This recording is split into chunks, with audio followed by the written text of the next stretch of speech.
I want to pay my respects to the Gadigal people of the Eora Nation. So, uniting to fight Abbott, I just find it so ironic that I've got to give this speech to this group because it really should be addressed to the Federal Parliamentary Labor Party, which I suppose is like a little bit I'll touch on, but I've thought a lot about this, and it's just so hard to put gloss on the current situation and try and pretend that it's anything other than quite horrible at the moment. And I have to admit that I do feel quite depressed, so I'm not going to try and hide that in this particular speech. And perhaps I see it more acutely because I'm Secretary of a Union and because I'm from the New South Wales ALP, which I'll talk about. And I suppose I'll start there. So I'm a member of the New South Wales ALP Socialist Left, and I've had to fight, as all you guys know, for years and years, endlessly against the disgusting characters who are now before the ICAC. And of course, all of us knew they were disgusting characters, but didn't just know exactly how bad they were. Having said that, even I have been sort of shocked at the depth of the naked self-interest and the manipulation for personal gain that these people have engaged in, and it's been gut-wrenching to have to watch that, because that the message that's been sent to the public is that the Labor Party is corrupt and self-interested, and that the consequences of that, I think, that are huge and devastating in many ways. And it's particularly disgusting because that really what it is a group of people who just worked out how to play the game, worked out how you can, within a political party, get the numbers within a sub-faction, set up a sub-faction, get the numbers in it, then control the largest faction, and then control everything. So the fact that was allowed to happen or was possible, that game was possible to be played, is really what has to be changed and smashed within the Labor Party if we are to change in a real way into the future. My members work at Sydney Water and Hunter Water and in the public transport system, and also in the non-government community sector. And the real-life consequences of a right-wing government in New South Wales are real. There's been 200 jobs lost so far in Sydney Water, and there'll be thousands by the end of it in the public transport area. I suspect in the longer term, O'Farrell's probably got lots of ideas about big society type ideas in terms of the non-government community sector area, but I worry much more about the longer term plans, the longer term damage that right-wing government in New South Wales is going to do, and I think that they are very much thinking about being there for a long time, and their second term agenda, which I think will be a big fight over privatisation, from my perspective, very much focused on water and on public transport. And so sometimes it feels like it's such a massive mountain to try and face, because we've got that, but in order to be able to fight it, of course, there's all the fighting that we'll do as a union. What needs to be changed in the Labor Party is so huge as well, like fundamental changes, but that's actually a speech for a different audience. Secondly, I think the situation for unions is as hard as it's been for several generations. Of course, it was harder before then, but the generations alive today were those where membership was at its peak, 60%, and now we're at 17, 18%, a lot lower in the private sector. And sometimes I get the feeling that those from the generation of 60% don't quite appreciate the change, the rapid change and the pressures and how hard it is for union leaderships. And when I say union leaderships, I'm talking about rank and file leaderships, the delegates of the union right through to the union secretary. The way this impacts is like the basic things, like resources, the amount of resources you have when you're much, much smaller. The fact that we don't have centralised wage fixing like there was when we were at 60%, and so everyone's off fighting, enterprise by enterprise fights around enterprise bargaining. And of course, the corporate elites are more militant and more organised than they have been in a very long time. And they've got a plan, and they're marching forward with it to try and de-unionise via insecure work. That's their number one way that they do it, by obviously offshoring and privatising, pressuring and buying off governments for anti-union laws, and a very aggressive management culture that's very organised.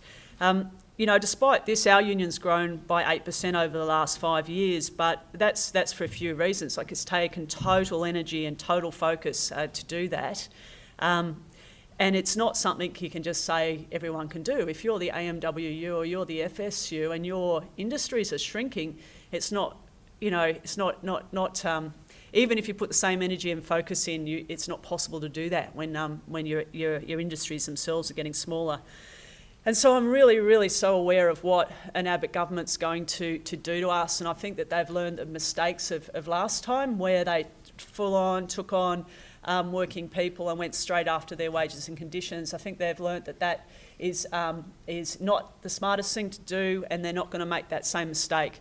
Instead, what they're going to do, in my view, is they're going to exploit what's come out about the HSU, and they are going to probably have a royal commission into unions, and they'll be sending their people from the Royal Commission into all of our offices, going through all of our receipts, everything spent on coffee or whatever, for years and years. And the whole point of that will be to tie up our resources, to tie up our money. Our comrades in the CFMEU have been through this before. It's horrible. And at the same time, whatever they find, they'll use it to dirty up unions, to dirty them up as much as possible. When I say try and cause a break between working people and their organisations, and probably then try and cut the ties from make it illegal to affiliate to the ALP. I say they'll try that on too. But while we're weakened, while the institutions are weakened, and after they're weakened, that's when they'll go after the working conditions of Australians. That's when they'll do it, once we're drained of our resources and our time. And finally, the situation of the federal Labor government is very depressing. We've been under a massive sustained attack by a mobilised and a highly motivated right. Australia's 1% is getting more and more powerful. You look at what the mining companies, the big polluters and the media have done. And I suppose this is a case for any government in Australia that tries progressive change, and there has been a lot of it that this federal Labor government has achieved. But there's no point saying that, it doesn't take away from the shocking disunity that we've seen by federal Labor, and many of the problems are also our own, so there's no point entirely blaming forces outside of us. But more than this, and at the heart of it, is a reflection of what is where we are in the left in general. And so, the media talks about it, the lack of an overriding narrative for the Labor Party, and it is true, like at the heart of it, there is not a unifying sense of what we believe in, as a Labor Party. There's differences about that, but even the differences are not sharp enough to cause the type of dialectic that we need. It just means in the end you're left to the whims of spinsters and focus groups, and you're susceptible to pressure. You can't stand your ground and fight for the policies that you try and implement, because you're on shaky ideological ground, because you don't even know what ideological ground you're on. And so this weakness with the Labor Party and the lack of clarity of ideology really is actually all of our responsibilities. And I know everyone here who's not part of the Labor Party will think, well, that's not right, but it is right, because it's a reflection really about what's happening, what has happened to all of us on the left, where it's our job as leaders in the left, as the people who are motivated and are thinking and believe so much in what we do believe in, to be the ones carrying the vision, to be the ones being able to articulate it in a clear way. That affects the Labor Party, that affects Greens, that affects unions where that happens. So I very much see the issues of the Labor Party not trying to outsource those problems, but saying that it's also part of all of our problems. And where we've got a weak Labor Party, it affects us all. I wanted to finish with some positive things, because in the face of all of this, and in the face of what will happen if Abbott gets elected, what can we on the left do to unite? And knowing that we're going to fight each other, people are going to fight each other in inner city seats, and knowing that all this activist energy is going to be wasted, in my view, doing things like that, accepting it, but knowing it. I think there's two things we can do, two really practical things. First of all, and it was a bit about the launch last night of the book about the right, we really need to define who our oppressors are in a way that means something in a real way to the working class. And probably not even describing it as left and right, which of course it is, but it's almost like you've got a choice. You could be a right winger in your ideology or a left winger, more in a class conscience type of way, like talking about the 1% in Australia, because we are all not part of that. Who are they? Who are those characters? Being able to make it real, and being able for all of us on the left to be able to talk about that constantly, to describe it, to point it out all the times that there's pressures on a left-wing government or on unions. Who is it? Who are the people behind it? Give them faces, give them names. Let's all on the left unite around that, not undermine each other on that simple, practical thing that we can be doing.